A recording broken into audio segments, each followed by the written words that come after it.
ओम शांति। 13/4/2023 के साकार अनमोल धारणा युक्त मधुर महावाक्य हैं, जिनमें बाबा ने कहा आपस में अविनाशी ज्ञान रत्नों का ही लेन देन करना है। जब अविनाशी ज्ञान रत्नों का लेन देन करेंगे तो व्यर्थ से मुक्त हो जाएंगे। न व्यर्थ बातें करेंगे, न सुनेंगे, न व्यर्थ देखेंगे। साथ साथ बाबा ने कहा, कछुए का एग्जाम्पल बाबा ने दिया कि कछुआ जो होता है जब चलता है तो इंद्रियों को बाहर निकाल लेता है, जब रुकता है तो सर्व इंद्रियों को समेट लेता है। ऐसे ही बाबा ने कहा तुम बच्चे भी जब कर्म में आओ, कर्म इंद्रियों से कर्म करो, ये स्मृति में रखो मैं आत्मा कर्म इंद्रियों से कर्म कर रहा हूँ। अर्थात आँखों द्वारा देखना, कानों द्वारा सुनना, मुख द्वारा बोलना और इंद्रियों द्वारा कर्म करना। जैसे ही कर्म समाप्त हो तो ज्योति बिंदु आत्मा बन जाओ और ज्योति बिंदु परम पिता परमात्मा को याद करो। तो ऐसे समेटने की शक्ति धारण कर, जिसको हम कहेंगे कंट्रोलिंग एंड रूलिंग पावर। मीठे बच्चे आपस में अविनाशी ज्ञान रत्नों की लेन देन करके एक दो की पालना करो। सिर्फ खाने पीने की नहीं, हम वो पालना समझते हैं, पर ज्ञान रत्न समय पर सुना करके उनकी वो पालना करें। ज्ञान रत्नों का दान करते रहो। क्वेश्चन, अपने आप को अपार खुशी में रखने का पुरुषार्थ क्या है? आंसर है, खुशी में रहने के लिए विचार सागर मंथन करो। जो हमारा मनन चलता है, चिंतन चलता है, उसके हिसाब से ही दुख सुख की फीलिंग आती है। तो इसलिए बाबा ने कहा मंथन चिंतन आपका ज्ञान का होगा तो खुशी बड़ी रहेगी। अपने आप से बातें करना सीखो। अगर कर्म भोग आता है तो खुशी में रहने के लिए विचार करो। ये तो पुरानी ज्योति है, शरीर रूपी ज्योति। हम तो 21 जन्मों के लिए निरोगी काया वाले बन रहे हैं। जन्म जन्मांतर के लिए यह कर्म भोग समाप्त हो रहा है। कोई भी बीमारी छूटती है, आफत हट जाती है तो खुशी होती है ना। ऐसे विचार कर खुशी में रहो। गीत के बोल है माता ओ माता तो सबकी भाग्य विधाता। ओम शांति। यह है माताओं की महिमा। वंदे मातरम। स्वयं परमात्मा आकर के माताओं की वंदना करते हैं। हे माता, तुम शिव बाबा के भंडारे में भी सबकी पालना करती हो। किस प्रकार की पालना? अविनाशी ज्ञान रत्नों की पालना करती हो, अथवा ज्ञान अमृत के कलश से तुम्हारी पालना होती है। अविनाशी ज्ञान रत्नों की पालना तुमको शिव बाबा के भंडारे से अविनाशी ज्ञान रत्नों का खजाना मिलता है। वास्तव में महिमा शिव बाबा की ही है। वह करण करावनहार है। माता है जगदम्बा, जरूर और भी माताएं होंगी। तो यह महिमा माताओं की है। माता हमारी बहुत अच्छी पालना करती हैं।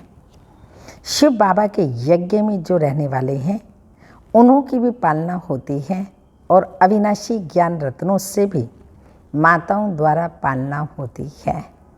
मेजॉरिटी माताओं की है। बहुत हैं जो भाई भी बहनों की पालना करते हैं। दोनों एक दो से ज्ञान रत्नों की लेन देन करते, एक दो की पालना करते हैं। भाई बहन का, बहन भाई का बहुत रूहानी प्यार होता है। इस दुनिया में तो एक दो के दुश्मन होते हैं, एक दो को विकार भी देते हैं। यहाँ अविनाशी ज्ञान रत्नों का खजाना देते हैं। तुम बहन भाई ब्रह्मा कुमार कुमारियाँ, तुम्हारा नाम भी बहुत भारी है। प्रजापिता ब्रह्मा के जरूर कुमार कुमारी ही होंगे। यह बुद्धि से काम लिया जाता है। गीत में माताओं की महिमा है। जगदम्बा सरस्वती है तो जरूर और भी बच्चे बच्चियाँ होंगे। गोया फैमिली हो गई ना। यह भी समझने की बात है ना। प्रजापिता लिखा हुआ है ना। ब्रह्मा को कहा जाता है प्रजापिता, तो जरूर कोई समय ब्रह्मा द्वारा प्रजा रची गई होगी। ब्रह्मा है साकारी सृष्टि का पिता, गाया हुआ है प्रजापिता ब्रह्मा द्वारा ब्राह्मण कुल की रचना हुई। आदि सनातन पहले पहले ब्राह्मण हो जाते हैं।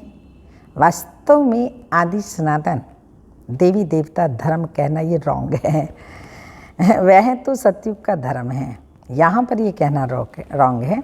ये अनादि, यह आदि सनातन ब्राह्मणों का धर्म जो है वह प्रायलोप हो गए हैं। देवता धर्म से भी पहले ब्राह्मण धर्म है, जिसको चोटी कहते हैं, अर्थात ऊंचे से ऊंचा, देवताओं से भी ऊंचे ब्राह्मण, क्योंकि डायरेक्ट परमात्मा पालना में पल रहे हैं, परमात्मा गोदी में रह रहे हैं। सत्युग में देवताओं की गोदी होगी और देवताएं सेकंड नंबर है, फर्स्ट नंबर है परम पिता परमात्मा। इनको कहा जाएगा संगम युगी आदि सनातन ब्राह्मण धर्म। आदि माना शुरुआत। कितना अच्छा राज है समझाने का।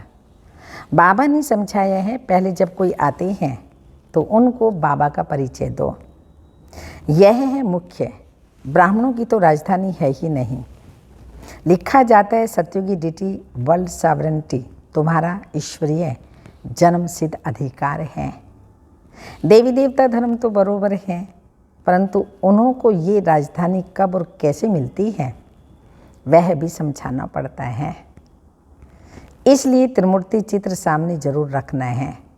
3 कर्तव्य परमात्मा करते हैं, स्थापना पालना विनाश का, और तीनों देवताओं के द्वारा ब्रह्मा विष्णु शंकर। तो बाबा ने कहा त्रिमूर्ति का चित्र सामने रखना है। इसमें लिखा हुआ है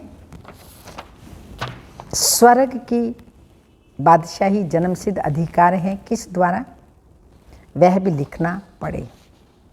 यह कोई बनवा कर के हर एक अपने घर में लगा दे। जैसे गवर्नमेंट के ऑफिसर्स के बोर्ड होते हैं ना, कोई के पास बैज यानी ये मेडल रहते हैं, सबकी अपनी अपनी निशानी होती है। तुम्हारी भी निशानी होनी चाहिए। बाबा डायरेक्शन देते हैं, अमल में लाना तो बच्चों का ही काम है। तो कुछ विहिंग मार्ग की सर्विस, कुछ विहिंग मार्ग की सर्विस हो, ये बहुत मुख्य चीज़ है। डॉक्टर, बैरिस्टर आदि सबके घर में बोर्ड लगे हुए होते हैं। तुम्हारा भी बोर्ड लगा हुआ हो कि आकर समझो शिव बाबा ब्रह्मा द्वारा स्वर्ग की स्थापना कैसे करते हैं। तो मनुष्य स्वर्ग की बादशाही शिव बाबा ब्रह्मा द्वारा कैसे देते हैं, तो मनुष्य देख कर के वंडर खाएंगे। अंदर आएंगे समझने के लिए। फ्लैट के बाहर भी लगा सकते हो बोर्ड। जिसका जो धंधा है वह बोर्ड लगाना चाहिए। बच्चे कुछ करते नहीं तो सर्विस भी होती नहीं। एक तो माया का वार होता है, निश्चय नहीं कि हम बाबा के पास जाते हैं। 84 जन्मों का पाठ पूरा हुआ, फिर नई दुनिया में स्वर्ग में आकर वर्षा लेंगे, ये याद नहीं रहता। बाबा कहते हैं भल कर्म करो, फिर जितना समय मिले उसमें बाबा को याद करो। हम ढिंडोरा पीटते हैं, ये सब का अंतिम जन्म है। पुनर्जन्म मृत्यु लोक में फिर नहीं लेंगे। तुम भी जानते हो मृत्यु लोक अभी ख़त्म होना है, पहले निर्वाण धाम स्वीट होम जाना है। ऐसे ऐसे अपने साथ बातें करते रहना चाहिए। इसको विचार सागर मंथन कहा जाता है। बाबा कहते हैं तुम कर्म योगी हो, क्या तुमको कछुए जैसा भी अकल नहीं है? वह भी शरीर निर्वाह अर्थ घास आदि खाकर कर्म इंद्रियों को समेट शांति में बैठ जाते हैं। तुम बच्चों को तो बाप की याद से, बाबा की याद में रहना है, स्वदर्शन चक्र फिराना है, अपने को मास्टर बीज रूप समझना है। बीज में झाड़ का सारा ज्ञान है। उनकी उत्पत्ति कैसे होती है, पालना कैसे होती है, ड्रामा का 84 का चक्र कैसे फिरता है। 84 के चक्र के लिए गोला बनाया जाता है। जो मनुष्यों को 84 जन्मों का ज्ञान आ जाए, तो बाबा ने समझाया है तुम सिर्फ 84 जन्म लेते हो। जो आदि सनातन देवी देवता धर्म वाले हैं, अर्थात जो ब्राह्मण से देवता बनते हैं उनके ही 84 जन्म होते हैं। तुम 84 जन्मों को जानते हो। ब्रह्मा की रात और ब्रह्मा का दिन कहते हैं, इसमें 84 जन्म आ जाते हैं। तो त्रिमूर्ति का बोर्ड बनाए लिखत चाहिए, ये ईश्वरीय जन्मसिद्ध अधिकार है। लेना हो तो आकर के लो, अब नहीं तो कब नहीं। अब नहीं लेंगे तो कभी नहीं ले सकेंगे। इस होवनहार महाभारत लड़ाई के पहले पुरुषार्थ करना है। यह बोर्ड बनाना बहुत सहज है। चाहे त्रिमूर्ति का लगाओ व शिव का लगाओ, नाम है परम पिता परमात्मा शिव तो लगा हुआ है। वह है गीता का भगवान। गीता में है ही राज्यों की बातें। तब हम लिखते हैं दैवी स्वराज्य ईश्वरीय जन्मसिद्ध अधिकार है। यह शिव बाबा और यह प्रजापिता ब्रह्मा, इन द्वारा वर्षा मिलता है। स्वर्ग में राजा रानी बनते हैं। राम शिव क्या देते हैं, रावण क्या देते हैं, यह तुम जानते हो। आधा कल्प है राम राज्य और आधा कल्प है रावण राज्य। ऐसे नहीं परमात्मा ही दुख सुख देते हैं। दुख देने वाला तो रावण 5 विकार हैं, जो ही विनाश विशेष भी बनाते हैं। सत्युग शिवालय बच्चों को भिन्न भिन्न प्रकार की समझानी रोज मिलती रहती है, तो खुशी में रहना चाहिए ना। तुम जानते हो शिव बाबा पढ़ाते हैं। ऐसे नहीं कि साकार को याद करना है, ब्रह्मा को भी याद नहीं करना। शिव बाबा हमको ब्रह्मा द्वारा सहज राजयोग सिखाते हैं। शिव बाबा आते हैं प्रजापिता ब्रह्मा में।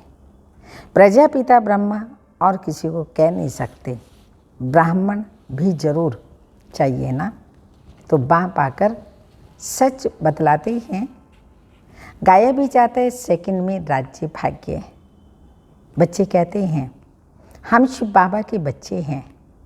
वह है ही स्वर्ग का रचयिता। शिव बाबा स्वर्ग का रचयिता, तो जरूर हमको स्वर्ग की राजा ही देंगे, और क्या देंगे। बाबा कैसा वंडरफुल है। 1 सेकंड में जीवन मुक्ति जनक को मिलती, यह भी गाया हुआ है। तुम जानते हो अब हम शिव बाबा के बने हैं। शिव बाबा को जरूर याद करना है। जब बाप की गोद ली है, जिससे स्वर्ग का वर्षा मिलता है, तो उनको और वर्षे को याद करना है। जैसे बच्चे धर्म की गोद लेते हैं ना, तो जानते हैं पहले हम फलाने का बच्चा था, अब फलाने का हूँ। उनसे दिल हटती जाएगी और इनसे जुटती जाएगी। यहाँ भी तुम कहेंगे हम शिव बाबा के एडॉप्टेड बच्चे हैं। फिर उस बात को यह याद करने से फ़ायदा ही क्या। हाँ, जो शूद्रपने में थे, पहले दुख में थे, उसको याद करने से फ़ायदा क्या। मोस्ट बिलवेड बाप है, इतनी बड़ी संपत्ति देने वाला। बाप ही मेहनत करके बच्चों को लायक बनाते हैं। ऐसे बाप को तुम घड़ी घड़ी भूल जाते हो। हाँ, बाबा के तो ऐसे बाप को घड़ी घड़ी भूल जाते हैं। रहो भला अपने घर में, परंतु बाबा को याद करो। इसमें मेहनत चाहिए, तब ही पाप विनाश होंगे। यह तो सारा कब्रिस्तान बनना है। बच्चे मेरे बने गोया विश्व के मालिक बने। तुम जानते हो बाबा के बने हैं, फिर स्वर्ग के मालिक हम अवश्य बनेंगे। खुशी का पारा चढ़ना चाहिए। यह भी जानते हो यह पुराना शरीर है, कर्म भोग भोगना पड़ता है। बाबा मम्मा भी खुशी से कर्म भोग भोगते हैं। फिर भविष्य में 21 जन्म का सुख कितना भारी है। ये तो पुरानी जुत्ती है। अभी कर्म भोग भोगते रहेंगे, फिर 21 जन्म के लिए इनसे छूट जाएंगे। कोई बीमारी छूटती जाती है तो खुशी होती है ना। कोई आफत आती है फिर हट जाती तो खुशी होती है ना। तुम भी जानते हो अब जन्म जन्मांतर की आफतें आ रही हैं। अभी हम बाबा के पास जाते हैं। यह है विचार सागर मंथन कर पॉइंट्स निकालना। बाबा राय तो बतलाते रहते हैं, ऐसे ऐसे अपने साथ बातें करो।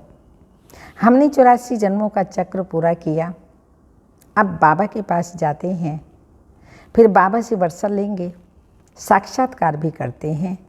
इसमें प्रोक्ष अप्रोक्ष है। जैसे मम्मा को कोई साक्षात्कार नहीं हुआ, बाबा ने विनाश और स्थापना का साक्षात्कार किया। इनको भविष्य का साक्षात्कार एक्यूरेट हुआ, परंतु पहले ये समझ में नहीं आता था कि हम यह विष्णु बनेंगे। पीछे समझते गए, बाद में सारी बातें समझते गए। इस विकारी ग्रस्त धर्म से अब निर्विकारी ग्रस्त धर्म में जाते हैं। तत्त्वम, तुम भी बाबा की पढ़ाई से ऐसे बनते हो। रेस करनी चाहिए। बाकी गीत में है मम्मा की महिमा, तो तुम जान गए हो जगदम्बा किसको कहा जाता है। वास्तव में माता पिता कौन है? वह तो निराकार, वह तो निराकार बुद्धि में है। पिता को गॉड फादर कहेंगे, ठीक है, वो निराकार हैं। पिता तो निराकार हो न सके, फादर निराकारी है। बाबा ने कहा माता तो निराकार हो न सके, फादर निराकार। शिव बाबा फादर हैं, वो निराकार हैं। जरूर वर्षा देंगे, माँ से वर्षा नहीं मिलता, पिता से वर्षा मिलता है। तो यहाँ आना पड़े ना, बाबा से वर्षा लेना है, स्वर्ग की बादशाही लेना है, तो बाबा के घर आना पड़े ना, जो अपना परिचय दे। शिव बाबा भी आते हैं, परमधाम छोड़ करके अपना परिचय देते हैं। तो इनको माता पिता बनना पड़े। तो यह बड़ी माता हो गई, ब्रह्मा बड़ी माता हो गई, दादा निराकार। कितनी वंडरफुल बातें हैं। दादी ग्रैंड मदर, तो कोई बन ना सके। ये ब्रह्मा तो मेल हो गया, क्योंकि मुख वंशावली है। तो बाबा कहते हैं मैं कितना गुह्य राज समझाता हूँ। कोई की बुद्धि में बैठ नहीं सकता कि माता पिता कौन है। जब तक बाबा ना आए, ना समझाए, तो किसी की बुद्धि में बैठ कैसे सकता। वह समझते हैं कृष्ण के लिए फ़र्क सिर्फ यह किया, इसको कहा जाता है एक अजीब भूल। कोई तो कारण बनना चाहिए ना। क्या भूल होती है जो भारत इतना दुखी होता है? अभी तुम जानते हो किसने भुलाया, कारण क्या हुआ जो भूल गए? बरोबर माया रावण ने बेमुख कर दिया। शिव बाबा से, परमात्मा से बेमुख कर दिया माया रावण ने। जैसे बाबा करण करावनहार है, वैसे माया भी करण करावनहार है। बाप करण करावनहार सुखदाता है, वह करण करावनहार दुखदाता है। माया बाप से बेमुख कर देती है। अब बाप खुद कहते हैं हे आत्माएं, निरंतर मुझे याद करो। तुम हमारे बच्चे हो, तुमको वर्षा लेना है, सिर्फ मुझे याद करो, तो तुम्हारे विकर्म विनाश हो जाएंगे। ये बेहद के बाप से मत मिलती है ब्रह्मा द्वारा। तो गुरु ब्रह्मा तो मशहूर हैं। वह फिर कह देते हैं ईश्वर सर्वव्यापी है, बेअंत है। आगे हम भी समझते थे, ये ठीक कहते हैं। ब्रह्मा बाबा कह रहे मैं भी ऐसे समझता हूँ, था पहले हम भी ऐसे समझते थे। तो बाबा ने कहा पहले हम भी ऐसे समझते थे, ये ठीक कहते हैं। अभी समझते हैं ये तो रावण माया ने कहलवाया है। एक तरफ कहते हैं नाम रूप से न्यारा है, फिर कहते हैं सर्वव्यापी है। दो बात इकट्ठी हो ना सके। बस गुरु ने जो कहा सो मान लिया। तो माया भूल कराती है, नीचे गिराती है, फिर बाबा अभूल बनाते हैं ऊंच चढ़ाने के लिए। बाबा तदबीर तो बहुत अच्छी कराते हैं, फिर अपनी तकदीर बनानी है, बाप को याद करना है।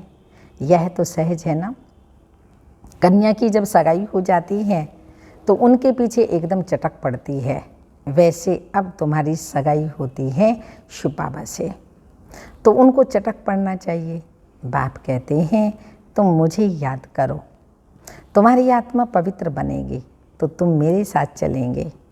मैं तुम्हें नैनों की पलकों पर ले जाऊंगा, सिर्फ तुम मुझे याद करो।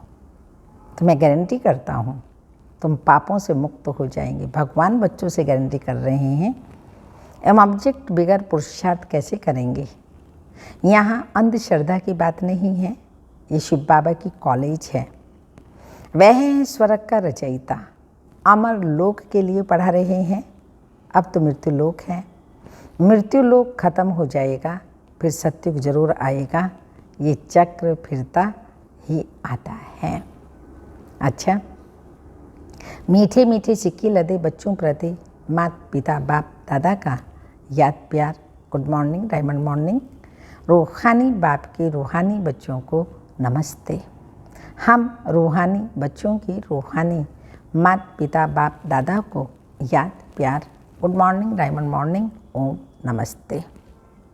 धारणा के लिए मुख्य सारे हैं, कछुए मिसल सब कर्म इंद्रियों को समेट बाप और वर्षे को याद करना है। कर्म योगी बनना है, अपने आप से बातें करनी है। सेकंड पॉइंट, आपस में ज्ञान रत्नों की लेन देन कर एक दो की पालना करनी है, सबसे रूहानी प्यार रखना है। वरदान, दिल के सच्चे संबंध द्वारा यथार्थ साधना करने वाले निरंतर योगी भव। साधना अर्थात शक्तिशाली याद, बाप के साथ दिल का सच्चा संबंध। जैसे योग में शरीर से एकाग्र होकर बैठते हो, ऐसे दिल मन बुद्धि सब एक बाप की तरफ, बाप के साथ साथ बैठ जाए, यही है यथार्थ साधना। अगर ऐसी साधना नहीं तो फिर आराधना चलती है, कभी याद करते कभी फरियाद करते। वास्तव में याद में फरियाद की आवश्यकता ही नहीं है। जिसका दिल से बाप के साथ संबंध है वो निरंतर योगी बन जाता है। स्लोगन, करावनहार बाप है, इस स्मृति से बेहद बेफिक्र बादशाह बन उड़ती कला का अनुभव करो। करावनहार बाप है, इस स्मृति में बेफिक्र बादशाह बन उड़ती कला का अनुभव करो। अव्यक्त इशारे हैं, फरिश्ता जीवन की विशेषता, इच्छा मात्रम अविद्या। देवताई जीवन में तो इच्छा की बात ही नहीं है। जब ब्राह्मण जीवन सो फरिश्ता जीवन बन जाती है, अर्थात कर्मातीत स्थिति को प्राप्त हो जाते हैं, तब किसी भी शुद्र कर्म, व्यर्थ कर्म, विकर्म, पिछला कर्म, किसी भी कर्म के बंधन में बंध नहीं सकते। ओम शांति।